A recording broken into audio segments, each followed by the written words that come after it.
आज मला राहून राहून दुःख होतंय की अखेरच्या क्षणाला दोन्ही राष्ट्रवादी काँग्रेस एक व्हावी यासाठी दादांनी मला 2-3 वेळेला आग्रह केला की अंकुशराव, तुम्ही विठ्ठल शेठ मणिया, श्रीनिवास पाटील, तुमचे साहेबांशी चांगले संबंध आहेत, नेहमी तुमच्या वारंवार भेटीगाठी होतात, साहेबांशी आपण बोला आणि दोन्ही राष्ट्रवादी एक कशा होतील या दृष्टीने प्रयत्न करा.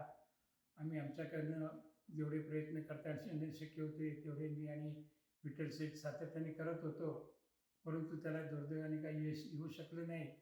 परंतु मध्यंतरी महानगरपालिकेच्या निवडणुकीच्या निमित्ताने दोन्ही राष्ट्रवादी काँग्रेस एकत्र लढण्यासाठी आम्हाला निर्णय झाला आणि तो वरिष्ठ पातळीवर झाला असल्यामुळे पुण्यामध्ये देखील पुण्याची जबाबदारी सुप्रियाताईंनी मी आणि माजी स्थायी समिती अध्यक्ष विशाल तांबे आमच्या दोघांवरती सोपवली.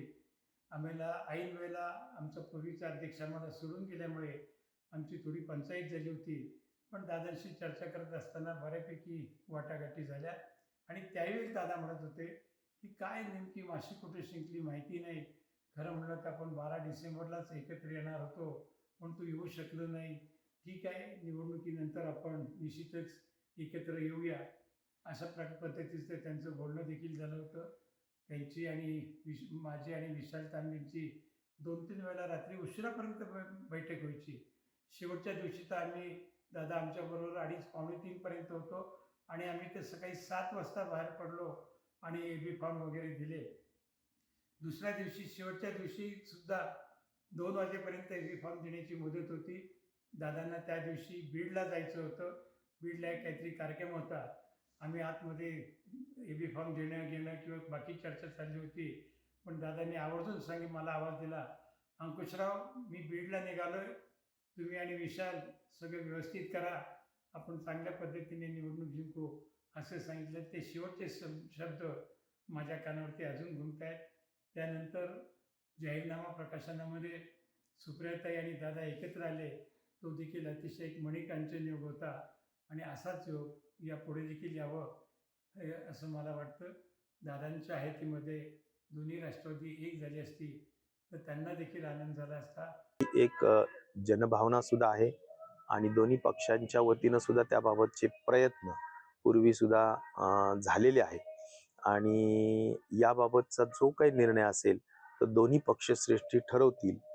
त्याबाबतचा निर्णय काय होईल ते मला तरी असं वाटतं की सध्या जी घटना घडली त्या घटनेला धरून आता दादा नाही आहेत आणि ह्या परिस्थितीमध्ये असे निर्णय घ्यायचे आहेत तर मला वाटतं पवार साहेब असतील किंवा सुनेत्रा वहिनी असतील आणि तटकरे साहेब असतील, या सगळ्यांनी या बाबतीतला निर्णय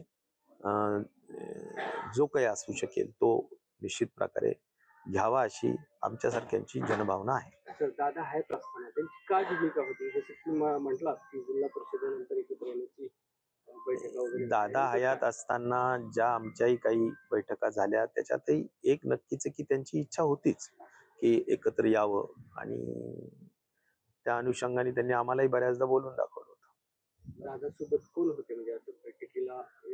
नाही, आता सगळे दोन्हीकडचे काही असतात, पण एक नक्कीच आहे की दोन्ही पक्षाच्या लोकांची, काही प्रमुख लोकांची ही इच्छा होती. त्या दृष्टिकोनातून काही पावलं टाकण्याचे प्रयत्न केले जात होते. अजीत दादा की पार्थिव पे अंतिम संस्कार हुए। आज हमने यहाँ जो अस्थि विसर्जन है वो यहाँ संपन्न हुए। वहाँ पवार साहब और एंटायर पवार फैमिली थी। अस्थि विसर्जन जो अस्थि है, रक्षा है, वो यहाँ संगम जो है हमारे सोनगांव उपयोदकरा नेरा का वहाँ हो गई है, संपन्न हो गई है। और बाकी के अस्थि सब और रक्षा हमारे जो विद्यापीठन का 250 एकड़ का कैंपस, वहाँ के पेड़ पौधे की तरफ वो विसर्जन विद्यापीठन की सब फैमिली कर देगी। दोनों एनसीपी साथ में आने की खबर है। अजीत दादा की उपस्थिति में बैठक हुई थी कि दोनों एनसीपी साथ होगी सर? हो जाएगी, हो जाएगी, कंफर्म है ये? नहीं हो जाएगी। हमारी इच्छा है, दादा की अंतिम इच्छा भी यही थी कि होना चाहिए। क्या चाहते थे दादा, क्या चाहते थे? आपने भी सब एक होना चाहिए। सभी सभी परिवार पार्टी सब एक होना चाहिए। किरण दादा, आपने लास्ट जो कॉल भी है दादा का, आपको ही आया था, हाँ। वो प्लेन में हो रहे थे, तब क्या बात हुई थी उसके बारे में? नहीं, इलेक्शन के बारे में हम बोल रहे थे कि आगे जाके कैसे करेंगे। वहां आने के बाद उनको कुछ पेपर चाहिए थे कि आगे की जो हमारे प्लानिंग थी उसके बारे में, इसलिए मैं देने गया था। दादा, आप बहुत क्लोज थे, दादा हर कुछ शेयर करते थे, आपसे डिस्कस भी करते थे। अगर जब दोनों एनसीपी साथ में आने की बात हो रही थी, तो क्या सरकार में रहना है या बाहर से आना है, क्या उस बारे में कुछ नहीं नहीं, कुछ भी नहीं बताया, कुछ भी नहीं। लेकिन जो हो रही थी बात, वो फैमिली, इंटर फैमिली में हो रही थी और वो पॉजिटिवली हो रही थी। और दोनों तैयार थे, दादा की भी इच्छा थी। हाँ, दादा की अंतिम इच्छा ये है। मैं दादा की इच्छा बता रहा था। उन्होंने आखिरी तो मुझे कहा कि अभी एक होना है। सुनेत्रा पवार की उप मुख्यमंत्री पद की बात। I don't know, political no comments. Thank you sir.